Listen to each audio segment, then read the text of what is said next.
এতদিন খালি বাংলাদেশে ভারত বয়কট ভারত বয়কট এইটাই শুনতাম, এবং বাংলাদেশের মানুষ কত প্রকারে ভারতকে বয়কট করতে পারে তার ডাক দিত, এবং এটা নিয়ে তারা নানা রকম অনুষ্ঠানও করত। আমরা তো এটা দেখতেই অভ্যস্ত ছিলাম। কিন্তু হঠাৎ করে এই যে কী খবর দেখলাম, এখন ভারতের লোকজনরাই নাকি বাংলাদেশকে বয়কট করছে।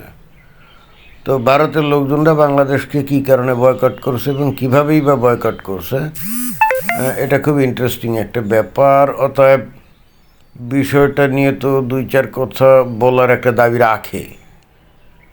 তো ঘটনার প্রারম্ভে আমরা একটু ওই খবরের ভিডিও ক্লিপ থেকে বিষয়টা একটু জানি, দেখি কি সেখানে বলছে। যেই ভারতে মুসলিম খ্রিস্টান সহ সংখ্যালঘুদের উপর নিয়মিতভাবে হামলা হয়, তারাই এখন বাংলাদেশের সংখ্যালঘুদের উপর হামলার অজুহাত দেখিয়ে বাংলাদেশ বয়কটের ডাক দিয়েছে। অবশ্যই আমরা এই খবরগুলো পাই যে ভারতে হিন্দুরা ওই মুসলমানদের উপরেও আক্রমণ করে। আবার এবার দেখলাম যে 25 ডিসেম্বর যখন যে খ্রিস্টানরা তাদের বড়দিন পালন করছিল, তখনও ভারতের কিছু কিছু জায়গায় আমরা দেখেছি যে তাদের বড়দিনের তারা যে ক্রিসমাস ট্রি এর যেগুলা আলোক সজ্জিত করে ওগুলা উপড়ে ফেলেছে, ভেঙে ফেলেছে, এগুলো করছে আমরা দেখছি। কিন্তু এখন ইন্টারেস্টিং বিষয় হলো, এবং এটা সবার জানা দরকার, ভারতে অবশ্যই সংখ্যালঘুদের উপরে মাঝে মাঝে অত্যাচার নির্যাতন এগুলো হয়, এটা কিন্তু অস্বীকার করার কোনো উপায় কিন্তু নাই। কিন্তু আমরা কখনো দেখি নাই যে সেই সংখ্যালঘুরা নিরাপত্তাহীনতার কারণে ভারত ছেড়ে তারা পাকিস্তান অথবা বাংলাদেশে চলে আসে। আমরা কিন্তু এই জিনিসগুলো দেখি নেই, কোনো দিন দেখিও না। কিন্তু বাংলাদেশে যে সমস্ত সংখ্যালঘুদের উপর অত্যাচার নির্যাতন হয়, এবং এগুলো তো মাত্রা ছাড়া হয় অনেক ক্ষেত্রে, তো তখন বাংলাদেশের হিন্দুরা কিন্তু ওই জায়গা সম্পদ ফেলে ভারতে পালিয়ে যায়। এইটা আমার মনে হয় যে ভারতের মুসলমানরা বা অ্যাজ এ হোল মুসলিমরা জাতি হিসেবে অত্যন্ত শক্ত, আর হিন্দুরা অত্যন্ত কাপুরুষ, যে কারণে একটু ভয় দেখালেই তারা কিন্তু একেবারে লেজ তুলে পালায়। আমার কাছে এটাই মনে হয়।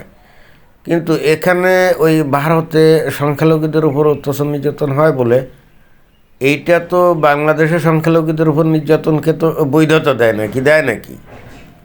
সম্প্রতি ভারতের পশ্চিমবঙ্গ সহ বিভিন্ন রাজ্যে ব্যাপকভাবে বাংলাদেশ বিরোধিতায় ফুঁসে উঠেছে দেশটির উগ্রপন্থী হিন্দুত্ববাদীরা।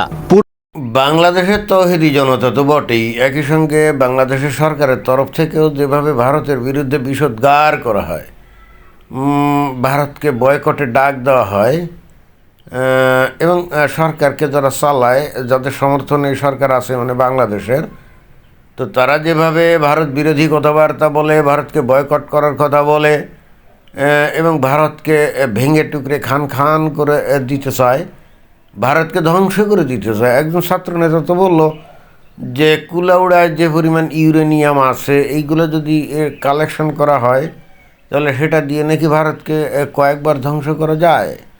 অর্থাৎ বাংলাদেশের মুমিন মুসলমানের মনের মধ্যে তো বিশাল স্বপ্ন যে তারা পুরো ভারতবর্ষকে ভারতকে, বর্তমানে যেটা ভারত, সেটাকে একেবারে খালি ভেঙে চুরে খানখানি করবে না, সেই সাথে যদি প্রয়োজন পড়ে তাহলে ধ্বংস করে দিতে তারা রাজি।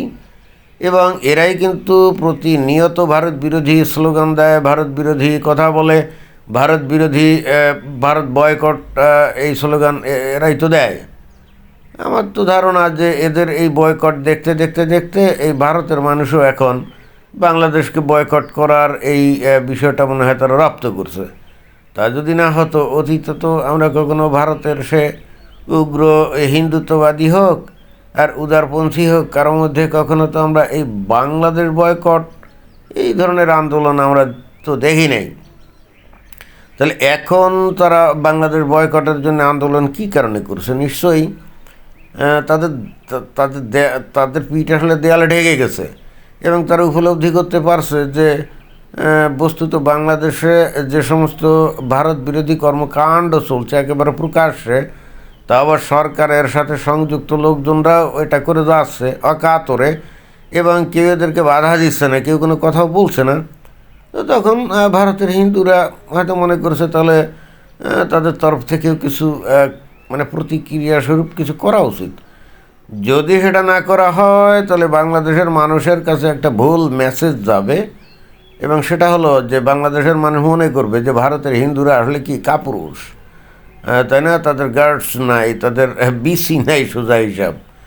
তো এই জন্যে মনে হয় যে তারা যে আসলে বিসিওয়ালা মানুষ এবং শক্তিশালী মানুষ, সেই জন্যই মনে হয় যে তারা বাংলাদেশকে বয়কট করার এই কর্মকাণ্ডে নেমেছে। আমার তো সেরকমই মনে হচ্ছে।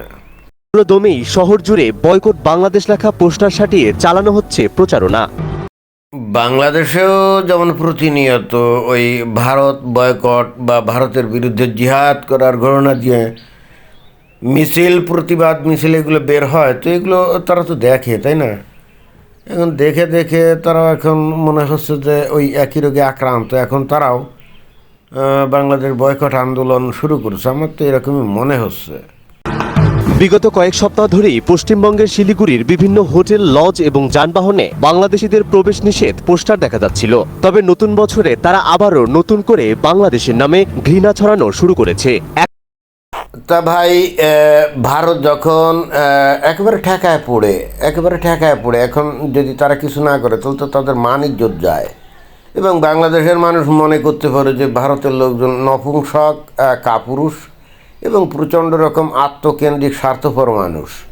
তো এই জন্যে তারা মনে হচ্ছে যে বাংলাদেশকে বয়কট করা শুরু করছে, অর্থাৎ তারা এখন ওই ভারতে হোটেল ভাড়া দিতে চাচ্ছে না, তাদের কাছে মালামাল বিক্রি করতে চাচ্ছে না, তাদেরকে নাকি টোটো বা বাসে এই সমস্ত জায়গায় উঠতে দিতে চাচ্ছে না।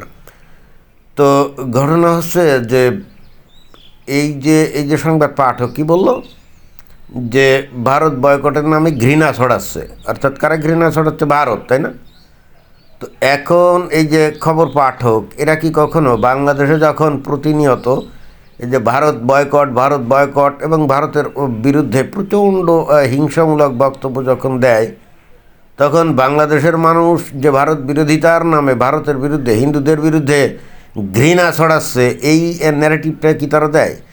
আমি আজ পর্যন্ত শুনি নেই। অথচ এই সংবাদ পাঠক দিব্যি কিন্তু বলে দিল যে ভারত নাকি ঘৃণা ছড়াচ্ছে। তো ভারত যদি এখন ঘৃণা ছড়ায়, এবং যদিও এই যে বয়কট যেটা করছে সেটা তো বটেই ঘৃণা ছড়ানো, কিন্তু কথা হচ্ছে এরা কি এটা আগে শুরু করছে নাকি?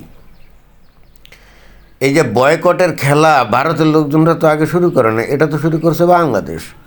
তো বাংলাদেশ কন্টিনিউয়াসলি দিনের পর দিন, সপ্তাহের পর সপ্তাহ, মাসের পর মাস ভারত বয়কটের নামে ভারতের প্রতি প্রচণ্ড রকম ঘৃণা বিদ্বেষ পোষণ করবে, এবং সেগুলো অকাতরে প্রকাশ করবে অনলাইন মিডিয়া এবং ভিডিওতে তারা তৈরি করে সেগুলো ছেড়ে দিবে। এবং এরপরেও কি বাংলাদেশের মানুষ আশা করে যে ভারতের লোকজন তাদেরকে ভাই বলে কোলে তুলে নিবে, অথবা কোলাকুলি করবে, অথবা বলবে আরে দূর, বাংলাদেশের কিছু মানুষ পাগলামি করেছে বলে কি আমরা পাগলামি করব নাকি?